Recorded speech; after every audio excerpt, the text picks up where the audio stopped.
Welcome back to our mini blog. তো সবাই মিলে আবার বেরিয়ে পড়েছি, কোথাও একটা যেতে চলেছি। হ্যাঁ, শীতকাল মানেই জমিয়ে খাওয়া দাওয়া করা আর একটু ঘুরু ঘুরু করা। এমনই এক ডেস্টিনেশনের সন্ধান পেয়ে গেছিলাম, ফুড ফেস্টিভ্যাল পেটুকমশাই। তো ফার্স্টেই ঢুকতেই কানে এলো, ক লিখতে কলম ভাঙিস, খ লিখতে খড়ম, 4 বছর এক ক্লাসে, শুনলে মেজাজ গরম। মেয়েটা আবৃত্তিটা দারুণ করে বলেছে, খুব সুন্দর লেগেছে। আর এখানে আমার পুচকুটা এক মন দিয়ে ওর আবৃত্তিটা শুনছিল। এরপর ভাবলাম চলো একটু কিছু খাওয়া দাওয়া করা যাক। তো ফার্স্টেই মেয়ের বায়না ছিল মোমো খাবে, মোমোটা নিয়ে নিলাম। মোমোটা অ্যাভারেজ লেগেছে খেতে। এরপর কি খাওয়া যায় ভাবনা চিন্তা করতে করতে ভাবলাম চলো ঝাল ঝাল খেয়েছি, এবার একটু মিষ্টি মুখ করা যায়। তো এখানে জল ভরা সন্দেশটা ফার্স্টে ট্রাই করলাম, সেটা খেতে খুব সুন্দর লেগেছে আমাদের। আমরা এখানে 2 পিস নিয়েছিলাম।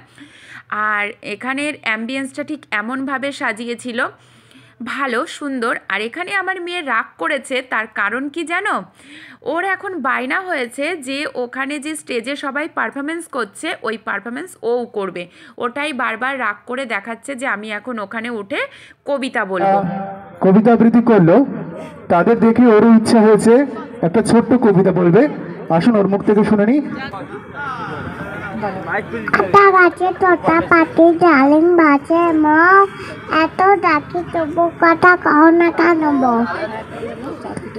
চাঁদ উঠেছে ফুল ফুটেছে কদম ফুলাইতে, হাতি যাচ্ছে ঘোড়া যাচ্ছে সোনা বড়ির বিয়ে।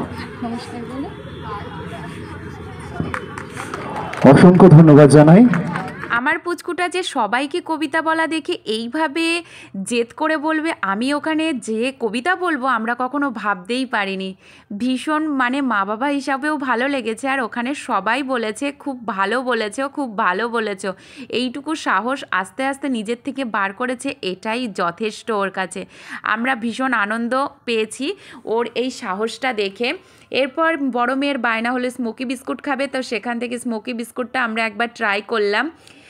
আমি ভাবিনি যে ওর ভিতরটা এরকম ঠান্ডা ঠান্ডা বেরোবে। আমি ভেবেছিলাম স্মোকি মানে হয়তো অন্যরকম কিছু একটা হট হট জাতীয় কিছু বেরোবে, তো দেখলাম না, বেশ কুলিং কুলিং ব্যাপার। তারপর ভাবলাম চলো কি ট্রাই করা যায়। এখান থেকে নিয়ে নিয়েছিলাম ঘিয়ে ভাজা ছানার বড়া নাকি মিষ্টি একটা কি একটা নাম, আমার ঠিক খেয়াল পড়ছে না এই মুহূর্তে। এটা খেতে আমার একদমই ভালো লাগেনি। ওটা খাওয়া দাওয়া কমপ্লিট করে আমরা ওখান থেকে টাটা করে বেরিয়ে চলে এসেছিলাম। তবে হ্যাঁ, বেরোনোর মুখে একটা কথা বলি, ওখানে গিয়ে যে ছোটো মেয়ের এই বায়নাটা মিটে আমাদের প্রচণ্ড ভালো লেগেছে।